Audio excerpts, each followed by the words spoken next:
Welcome to the Digital Edge with Sharon Nelson and Jim Calloway.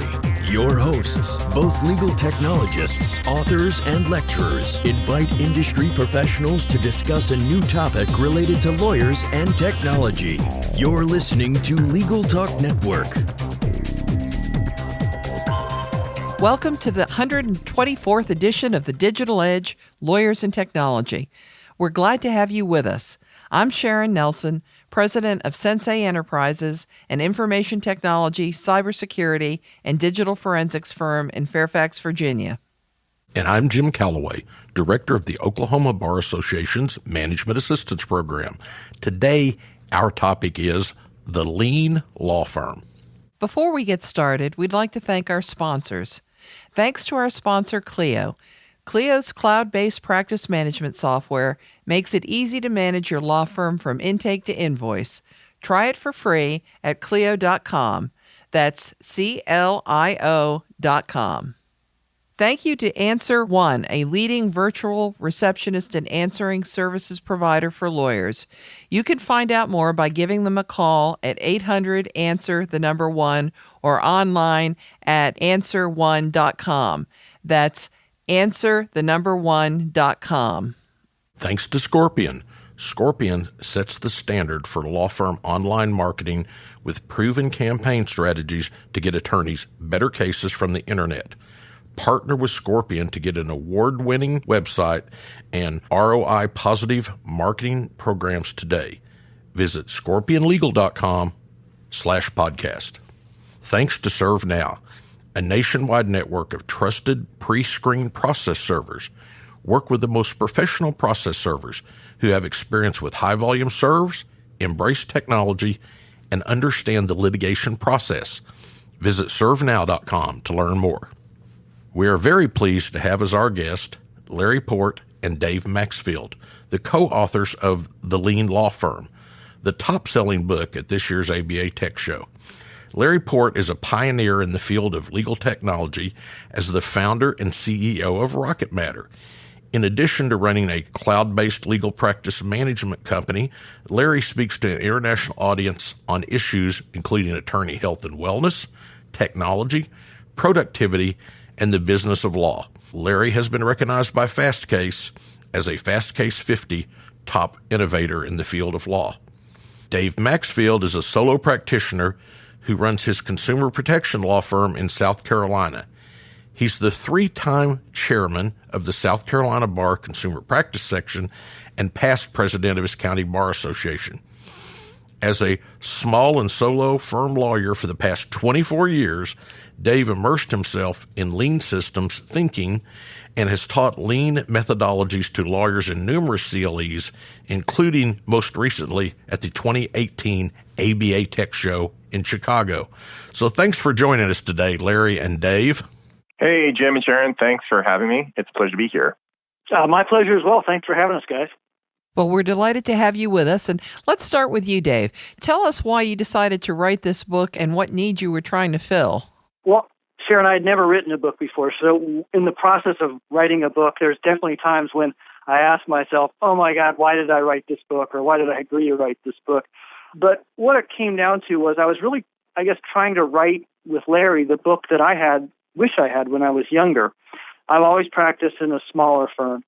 But in a bigger firm, you have the advantage of, you come in as an associate, you have a professionally managed firm, somebody to kind of direct your work, tell you what to do, tell you what not to do, tell you how to do it. But, mid to small size firms on down to solos don't really have anybody to do that. And while, as I did, when we come into the practice of law, if we're lucky, we have a really good mentor who can, somebody we can practice with who sort of shows us the ropes in terms of how to be a lawyer and how to try a case and how to practice law in court. But a lot of them don't really know the business side of things well, and that's because law schools never really teach us that for the most part. A lot of us come into law school and we get out of law school and we're, like I was, an English lit major, which isn't exactly, the cutting edge of business, even back in the 90s. So I started really early in my career looking around to see, where can I look to see if I can find something that kind of tells me, not so much how to be a lawyer in court, but how to be a lawyer out of court. How do I run the business part of things? And, I found some books. I found a book, I think I remember it was called Establishing a Law Practice, and it was written in about 1955, and it had this schedule in it for what a lawyer's day should look like. And it had, come into the office at 9 and talk on the phone for a while and dictate some correspondence. And then you go to lunch for about 2 hours in the middle of it. And I like that part, but then, the rest of it was really not very applicable to what we were doing, 20 years ago, and certainly not now with email and text and all these different communications channels. So, I just never really found what I was looking for in sort of the traditional law book format.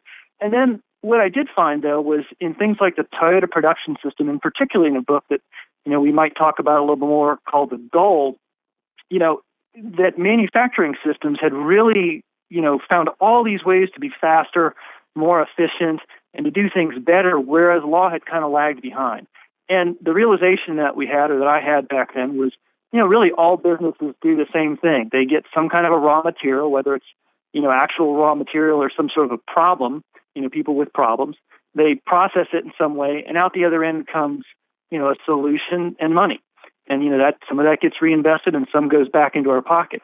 So it started to become clear that when we looked at these other industries, they were doing things that we could really learn from. And so what Larry and I tried to do is really, use those things, write the book that, I wish I'd had, and really teach people lean, in the most accessible way we could. Well, Larry, I hate to admit it, but when your book first came into my office, I had 3 new books that I needed to review, and yours got opened first because I'd heard it was in the form of a graphic novel. So where did you get the inspiration for a graphic novel format? So, look, if you followed anything that I've done, it's never traditional. So that's one answer. But really, I'm a big reader. I like books, but I recognize that not everybody is a big reader and likes books. I'm always trying to get people to read, like at work and wherever. And it kind of evolved. The first thing was that we wanted to make sure that we had a book that had like a lot of different types of text in it. We didn't want just like paragraph after paragraph. So we wanted to have like call out boxes. We wanted to have do's and don'ts. And this is someone, I'm a software engineer. So this is after wading through textbook after textbook of best like software practices and seeing the ones that work and ones that didn't. So having broken up text and little like testimonials and sidebar stories and really breaking up the text was the first thing that we wanted to do to make the book a little bit more engaging. And then we started talking about this book called The Goal, which was written by this Israeli physicist turned industrial engineer called Eliyahu Goldratt, I believe is his name. And the whole thing is a novel. The whole thing is like a fictional narrative about this guy whose plant is going to close and how he turns the whole plant around, and he has trouble with his family at the same time, and so on and so forth. So we said, all right, let's combine kind of a novel aspect of it with chapters. So every chapter, it goes through like, there's 12 chapters, so it starts in January, and every month there's like kind of a new thing that they roll out. So there's a narrative piece that happens in this guy's law firm, and then there's some supporting stuff in the back end. So then we're like, okay, so we have this narrative. Now we have this fictional thing. Why don't we make it like a graphic novel? So we commissioned an artist, and he did it. And to be honest, like we approved the panels that the guy was going to use for all the characters. And then we're like, this looks great. Go ahead. And so we rolled it out. And in some of the panels, our protagonist does look like a zombie. So not only have we rolled out the first graphic novel that the ABA has published, we seem to have rolled out the first graphic horror novel that the ABA has published. Well, that's great. Many of us have always believed there are never enough pictures in law books anyway, Larry. Well, where did the other ideas for lean come from? Did they come from law firms, other law firms, or did it come from someplace else?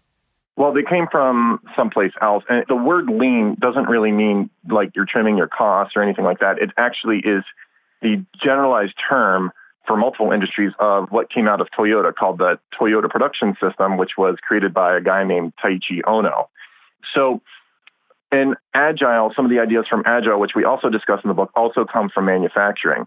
And what's been happening in other industries aside from lean is that these techniques have been adopted. They've been adopted in government. They've been adopted in software. And that's where I was exposed to them. I didn't know anything about any of this stuff until I worked as a software engineer. And we use things like Kanban boards, which we talk about in the book, that help you kind of visualize the phases that things go through. In the way Dave runs his firm, his cases go through these different phases of a Kanban board. So they came from other places. And I always thought, I come from this weird place. I always wondered, where I'm like a software engineer looking at thousands of law firms, I'm like, why aren't these law firms employing some of these techniques? So, it didn't come really from law firms, but there are lean lawyers popping up all over the place. And Dave is one, and I met a guy named John McCormack who's he's studying at Vanderbilt Industrial Engineering, and there's this guy named John Grant who is an agile attorney. So it's starting to get there. Dave, if you wanted readers to have one fundamental takeaway from the book, what would it be? Well, I'm going to do one big one and then one kind of coda little one. And I think the big one if I wanted somebody to take one thing away from the book, it would be to realize that their law firm is a system. Lawyers tend to think of themselves sometimes as like artisans. We craft pleadings and do things like that, which, we are in a way. Or we sort of think of ourselves as like, as a profession, maybe apart from things like people who manufacture things and like really different than that. But really we're not. Again, all businesses do the very same thing. They take a raw material of some kind, they put it through a process, and out the other end comes, some kind of a product and money too. So, once you start to see your law firm as a system where something comes in one side, as a case or a prospect and you do certain things to it to enhance the value of it, solve your client's problem, and that's how you get paid. Once you start to see that flow, all kinds of things become possible because you start to see where all the little levers are that you can change that flow or affect that flow, or, in the words of Goldratt, take away constraints that increase the speed of that flow, or what we call reduced cycle time. And so, that realization is a fundamental shift in thinking that makes everything else possible. So that would be the big one. The little one is this. I think people shouldn't be afraid to experiment. We keep in my firm saying, well, traditional law firms do this, but what if we didn't do that anymore? And we keep kind of taking away these things and or changing something and waiting to see if there's some kind of a punishment or negative consequence that the market imposes on us for doing that. And most of the time, not only does it never come, but there's some kind of a benefit that we didn't see that we get out of that. So, number one, your law firm's a system. Every business is a system. And number two, don't be afraid to experiment.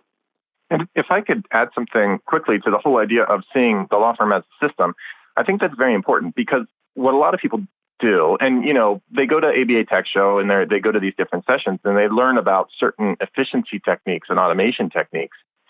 But you can actually make your overall system less efficient by only automating certain portions of it.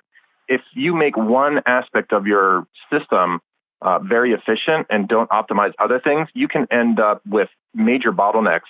So it's very important, I think, for people to understand when they go to make something more efficient in their law firm, to view it holistically and to view it as an entire system and to really have an understanding of how one thing affects another in their workflow. And I want to add one thing to that, because one of the things Larry does a very good job of in describing in the book is the things that you use, key performance indicators, we call them KPIs, to measure whether you're doing things the right way or not. We have, rather than having like some really giant performance review, what we try to get people to do is to say, look, there's about 4 or 5 little gauges that you need to keep your eyes on that will tell you if things are going the way you want them to or not.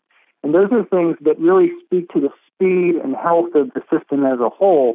And Larry's absolutely right. You can say, and what most people I think do is say, we're going to change this and see, this is the greatest thing automation tool we've ever seen. Let's employ that. And then they don't realize the unintended consequences of that because they see that part of their business, in isolation, and they don't see what's this doing to the whole system. And so, when you look at something like cycle time, for example, you can directly see how those things impact the system. And if they're not helping it, then that's the kind of thing you want to get rid of. So, much becomes possible when you look at things that way. Before we move on to our next segment, let's take a quick commercial break.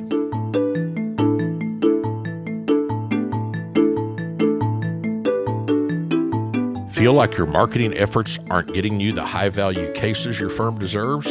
For over 15 years, Scorpion has helped thousands of law firms just like yours attract new cases and grow their practices.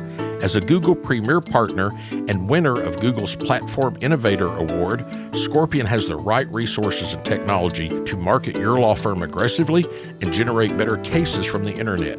For more information, visit scorpionlegal.com/podcast. Is your firm experiencing missed calls, empty voicemail boxes, and potential clients you'll never hear from again? Enter Answer One Virtual Receptionists. They're more than just an answering service. Answer One is available 24/7. They can even schedule appointments, respond to emails, integrate with Clio, and much more. Answer One helps make sure your clients have the experience they deserve. Give them a call at 1-800-ANSWER1 or visit them at answer1.com/podcast for a special offer.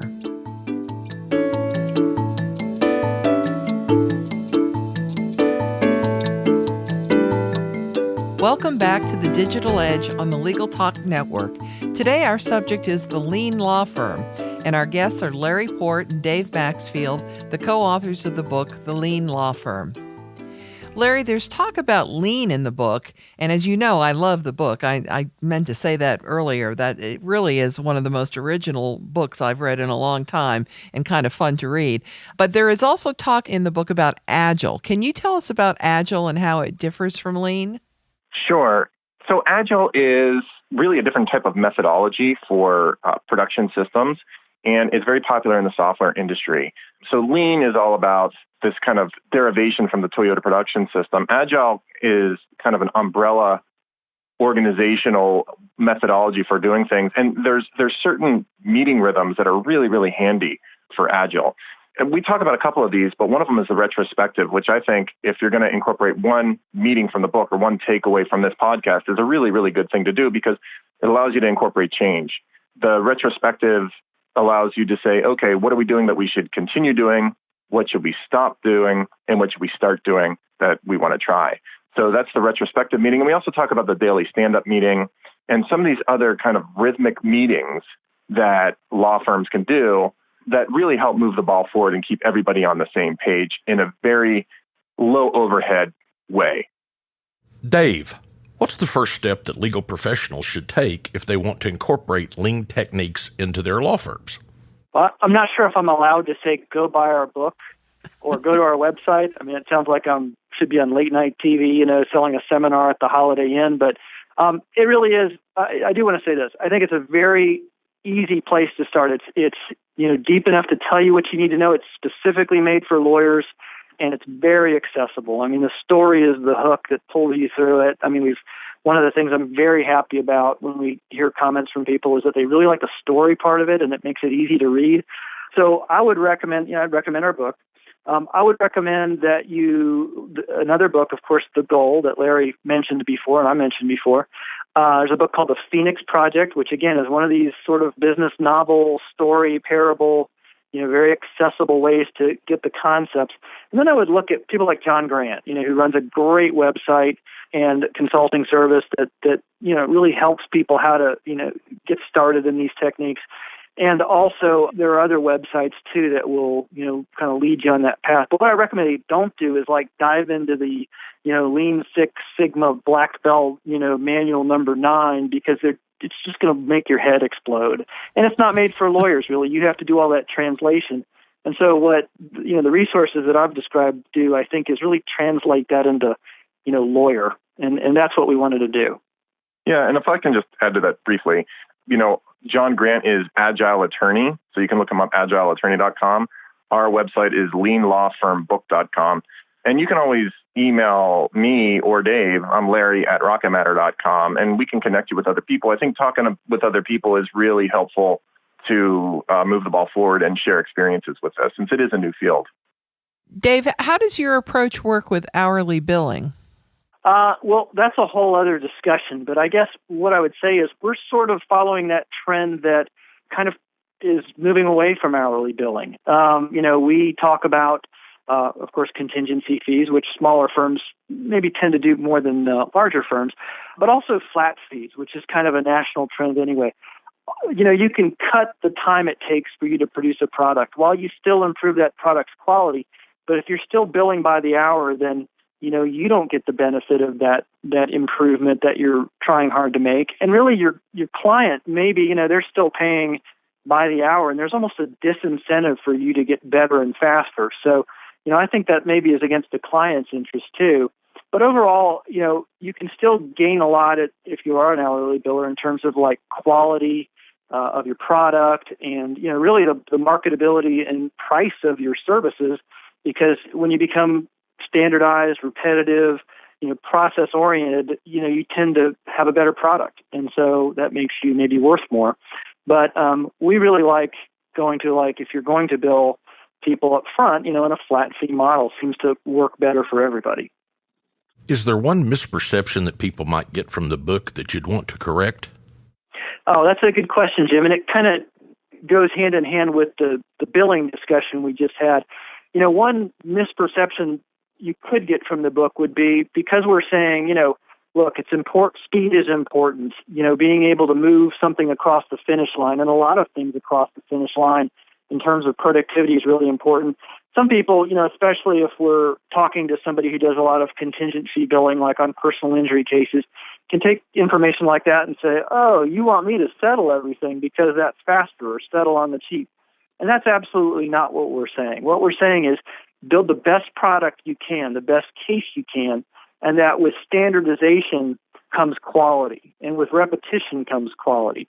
Ferrari builds amazing cars, and they do it because they're attentive to their process, but you won't find them building sewing machines. They are very much in a certain niche. And, not to get into marketing too much, that's one of the things that we really try to counsel is to say, figure out what you like, figure out what you love, get really, really good at it, and become the best at that. And that makes you more sought after and makes, even if you are an hourly biller, maybe you have a higher rate that way. But what we're not saying in this book, Jim, is we're not saying settle stuff on the cheap or turn yourself into like a settlement mill or something like that. We're saying, be mindful of your cycle times, realize how that impacts your bottom line, build the best case you can build, in the best amount of time. And, clients, in every kind of practice I've ever been in have always appreciated, having things not drag on forever. And I think that's one of the biggest complaints that lawyers get, which is why, hopefully our processes will really help people make clients happier too.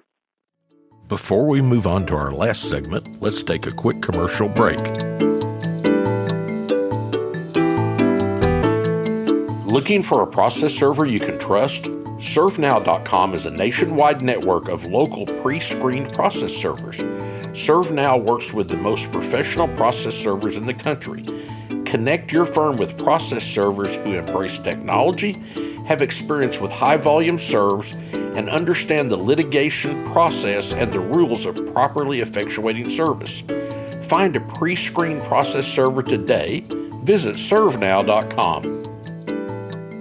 Imagine what you could do with an extra 8 hours per week. That's how much time legal professionals save with Clio, the world's leading practice management software. With intuitive time tracking, billing, and matter management, Clio streamlines everything you do to run your practice from intake to invoice. Try Clio for free and get a 10% discount for your first 6 months when you sign up with the code TDE10. Of course, you can find Clio at Clio.com. That's CLIO.com.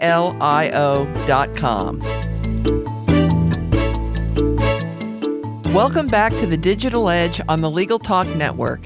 Today our subject is the Lien Law Firm, and our guests are Larry Port and Dave Maxfield, the co-authors of the book, The Lien Law Firm. Larry, you're not a lawyer, so why do you feel you're able to help deliver the lien messages to law firms? So it's a pretty good question. I do think that I have an unusual vantage point coming into this. So you have a guy who is a software engineer that comes from a different industry, is not a lawyer, and observes how thousands and thousands of law firms operate. So, the big takeaway for me is that really was shocked at the lack of business savviness that I'm seeing out there among small law firms, especially. The larger ones seem to do better, but the ones that have less than 5 employees, especially, and understandably, they really do not seem to have some of the basic tools that I think they need in order to move forward. And I also had to learn how to do all this stuff because when I was building Rocket Matter, I'm coming from a software engineering role, and I'm a specialist like a lawyer is a specialist. So I had to learn how to run a business. And, the tools are out there a lot more for people who are building software companies, it seems to me. I mean, there's all sorts of blogs, there's all sorts of material. Inc. magazine seems to be made for people like me who are building software companies. So, it was a combination of like having gone through the experience, having known about these tools and how wonderful they are and that they can jump from manufacturing to a knowledge industry, and then seeing that there's a lack of information in that industry, being the legal field. And it just seemed like it needed to happen. So I was happy to step up to the plate on it. And just to echo one thing about that, I think, Larry's a brilliant guy and a great writer. And one of the things that kind of made it really great for me to work with him, and I think made the book a good product, is we have really this, he's got this sort of 30,000-foot view, and I've got kind of this view from the trenches sometimes. So we can really kind of like talk back and forth about, well, does this really work, and not just be academic about things, but really have everything in the book be kind of battle tested, which has been, on a macro and micro level, which I think makes a lot of sense. Larry, how do you feel about the reaction to the book so far? I'm pretty thrilled with the reaction. I was very pleased that there was so much interest in it at the Tech Show, that it was the top-selling book at Tech Show. And I just feel like maybe this is the right idea at the right time. We got very lucky during the show, because this was when the book debuted, by the way, back in March, early March of 2018. And Dan Katz in his keynote address mentioned lean processes. And Dave and I had our session. So there was like a lot of interest in it. And I'm very, very pleased with how it's been received so far. And I'd be curious to see if Dave's on the same page as me. Yeah, for sure. I mean, the fact that we're on the Digital Edge podcast on the Legal Talk Network, I think it says it all. Well, that was pithy and that was short and concise. So we want to thank you both for being our guests today, Larry and Dave. I'm truly a fan of this book. I love the way you introduce the fictional part. I love the illustrations, and you go back and forth between the story that you're telling and then what you're trying to teach. It is both educational and entertaining at the same time. I'm a little better than halfway through the book at this point, and looking forward to writing a very positive review when I've concluded it, because it really is fun, and it certainly is original. So thank you again, both of you, for being with us today. Thank you, Sharon. Thank you. And that does it for this edition of the Digital Edge Lawyers and Technology. And remember, you can subscribe to all the editions of this podcast at LegalTalkNetwork.com or on Apple Podcasts. And if you enjoyed our podcast, please rate us in Apple Podcasts. Thanks for joining us. Goodbye, Miss Sharon. Happy trails, cowboy. Thanks for listening to The Digital Edge, produced by the broadcast professionals at Legal Talk Network. Join Sharon Nelson and Jim Calloway for their next podcast covering the latest topic related to lawyers and technology. Subscribe to the RSS feed on LegalTalkNetwork.com or in iTunes. The views expressed by the participants of this program are their own and do not represent the views of, nor are they endorsed by, Legal Talk Network, its officers, directors, employees, agents, representatives, shareholders, and subsidiaries. None of the content should be considered legal advice. As always, consult a lawyer.